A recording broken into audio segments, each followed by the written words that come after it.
They say pussy and paper is poetry, power and pistols, plotting on murdering motherfuckers before they get you. What's up, everybody? It's your boy KidSmoove, and this is another Apples and Oranges video. And today I'm doing a retro review of Tupac's Me Against the World.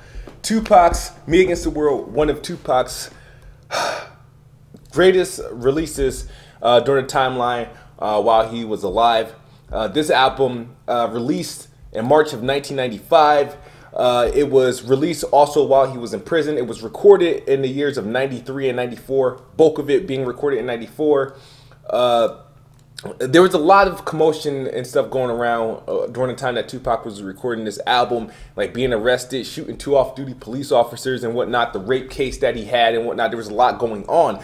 And the crazy thing about this album is just a lot of stuff that he was talking about when he recorded this was stuff that happened to him, I guess, after he recorded the album. This album was very prophetic. He talks about getting shot and whatnot before getting shot in 94, you know what I mean?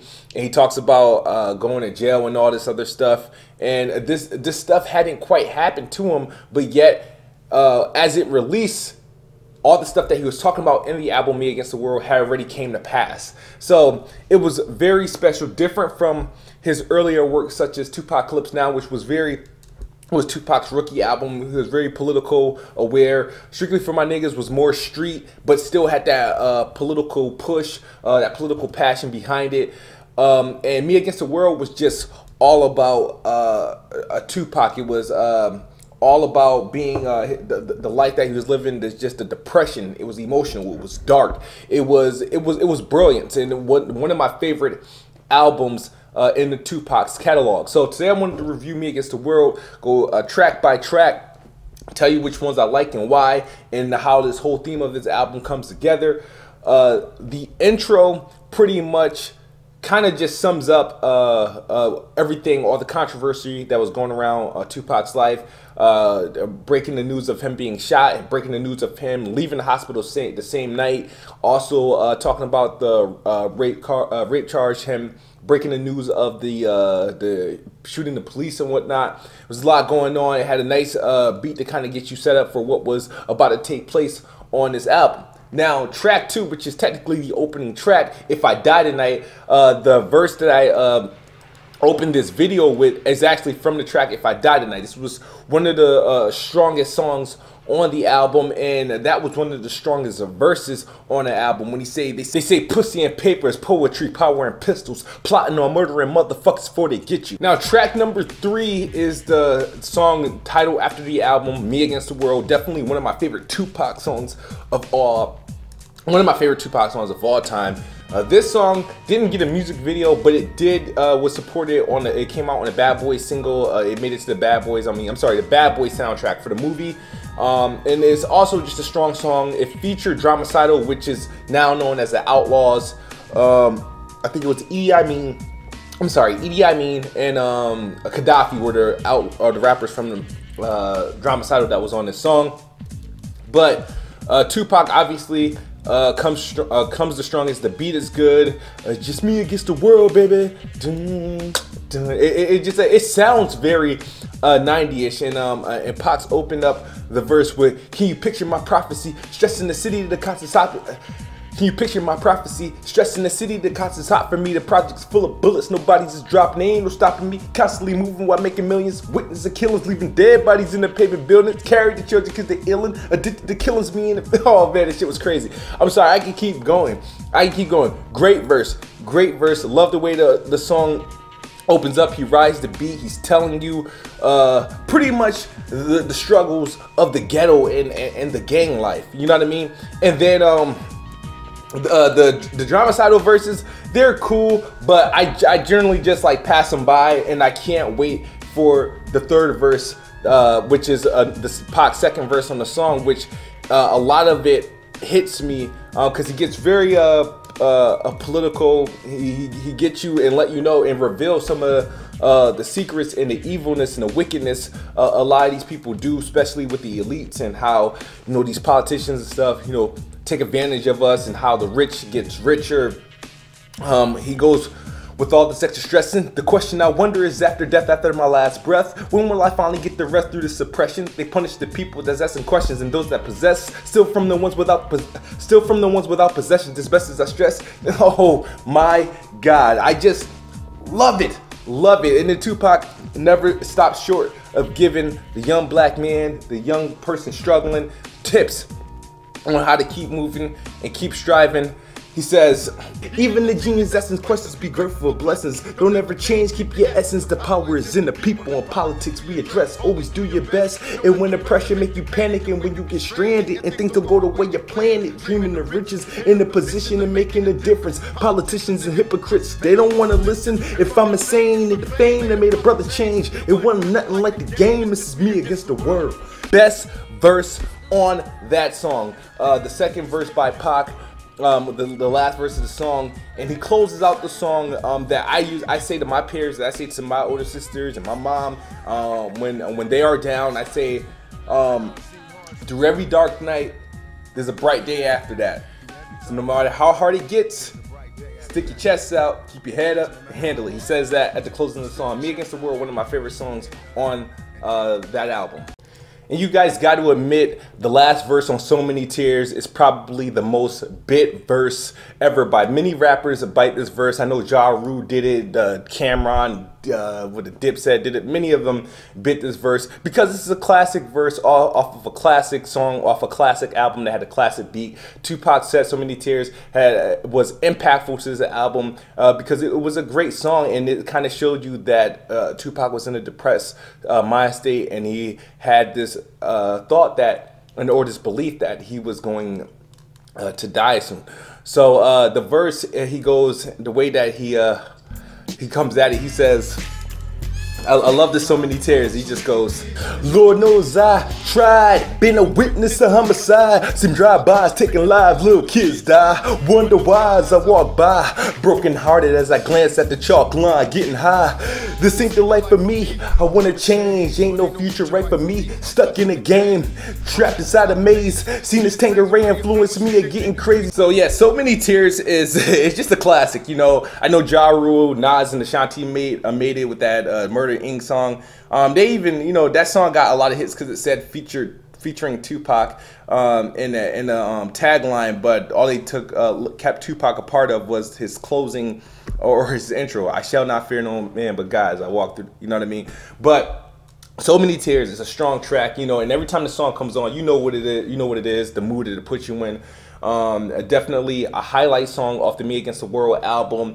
Track number 5 is Temptations. This song was recorded in 1993, and it was produced by Easy Mo B. Easy Mo B, East Coast producer, did tracks for Biggie like Warning and what the hell that song other song he did for Biggie. But he worked with both Biggie and Pac back in 94, 95. But Temptations was very popular. The music video obviously didn't feature Tupac, but he did get help from like Coolio, Ice-T, Salt and Pepper, Bill Bellamy. Classic music video. Temptations got me. Yeah, it was a good song. It's probably one of the, how can I say, the most, I guess, up-tempo tracks on the song as far as possibly getting played in the club or anything like that. Everything else is on a personal level. Like track number 6, Young Niggas. It's not really one of my favorite. It's not one of my favorite songs on the album, but it does hit to the core. It speaks to the streets and how young these people are. I think this song was inspired by that dude. What's that dude, little kid from Chicago, I think, named Yummy. But that's what the song Young Niggas is about. Heavy in the Game, which is track number 7, feature Ricky Rich, have that core West Coast beat. It just hits, it bounced, lowrider. Richie Rich does this thing, and Tupac definitely lays the vocals down. Obviously, Tupac masters the verses in this song, Heavy in the Game. Lord Knows comes in at track number 8. Lord knows, Lord knows, Lord knows. Another one that said, another song that these songs seem so relatable. Like Lord Knows, So Many Tears and whatnot. The way that they the beat sound. The beat to the song was okay. It still fits the theme of the whole album, Me Against the World. And track number 9 breaks in with obviously the #1 hit on Me Against the World, which is Dear Mama. Lady, don't you know we love. This is probably, I think, probably voted as Tupac's greatest song of all time. Personally, I love Dear Mama. And this was one of those songs. I think there was this time period in the 90s where everybody had like a dedicational song to their mom or to someone that they loved that was very homage, very dedicational. I know Ghostface Killer had one. I know P Rock, CL Smooth. I know a lot of people had. I think there was this phase where we just had them. And if we used to watch MTV Jams on like Mother's Day, all the music videos would play for all the people, and Dear Mama would play so many times. But Dear Mama was very personal. You know, Tupac talked about, you know, his mom being on drugs, and how he was kicked out, and what the stuff that he did, and then in retrospect how he wished he could make it up to her for all the stuff that she did do to take care of him. You know, the sweet things you did for me, and even though I act crazy, I gotta thank the Lord that she made me. Like, this is a classic song. I love the video. The song never gets old. And rest in peace to Afeni Shakur. Dear Mama, obviously the golden child of this album, Me Against the World. Now, track number 10. Oh my God, It Ain't Easy is personally my favorite song on the album. It Ain't Easy is a classic, man. He goes, I take a shot of Hennessy, now I'm strong enough to face the madness. Nickel bag full of cess weed, laced with hash. Phone calls from my niggas on the other side. 2 childhood friends just died. I couldn't cry, a damn shame. When will we ever change? And what remains from a 12 gauge to the brain? Arguments with my boo was true. I spend more time with my niggas than I do with you. But everywhere it's the same thing. That's the game, I'll be damned if a thing change. Fuck the fame, I'll be hustling to make a million. Lord knows ain't no love for us ghetto children. Now we cold slowing down for the time. It Ain't Easy is a classic, but Tupac also lets out his soft side in the song Can You Get Away, where he's involved with some sort of relationship with this woman who's involved with an abusive relationship, and he wants to be her Superman. He wants to save her, and you know, he's there to talk. He's there to take her out and whatnot, but she's afraid to pursue a relationship out of the one she's in, be of a fear of being hurt, of being killed and whatnot. And Tupac summarizes this situation in the song Can You Get Away. This was also one of Tupac's favorite songs on the album, as he got to perform it from prison over the phone and whatnot. And he always expressed how he felt about the song. And Can You Get Away was also slated to be a single, but it never really happened. Number 12, man. Track number 12, Old School. This is where Tupac brings out his New York roots. A lot of people that hated on Tupac after he got out of jail and he was riding with like Death Row and whatnot forgot Tupac was from New York. And Old School, he talked about all the rappers that he loved and that inspired him. Is Tupac paying homage to the old school. What more can I say? I wouldn't be here today if the old school never paved the way. What more can I say? And the beat is cold. It's New York. It's classic. And Tupac be like, I remember Magic Flash, LL Raising Hell. You know what I mean? He goes off of his dedicational track. Definitely one of my favorite songs on this album, Old School by Tupac. Like I said, if you have not heard Me Against the World, you gotta listen to it. And this is definitely one of the tracks that you must play. Now, track number 13 is Fuck the World. And this is where Tupac let out his rage, his anger.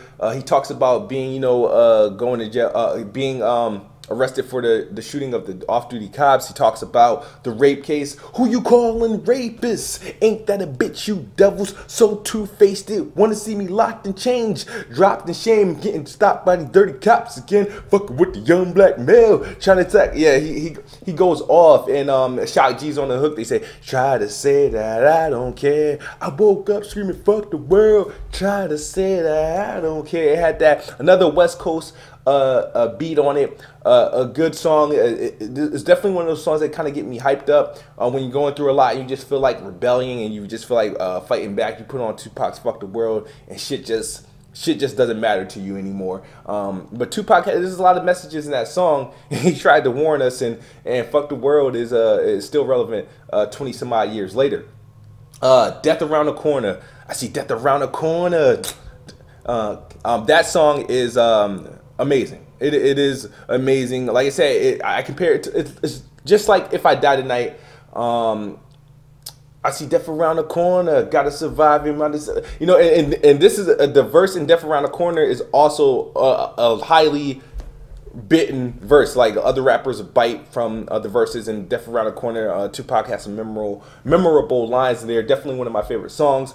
The album closes out with the song Outlaw, Outlaw, Outlaw. And that would become the name of the new name for the group Dramacidal, Outlaws. But if to summarize the album, Me Against the World was full of emotions. It was a depressing state, but some of the most revealing stuff about Tupac came out in this song.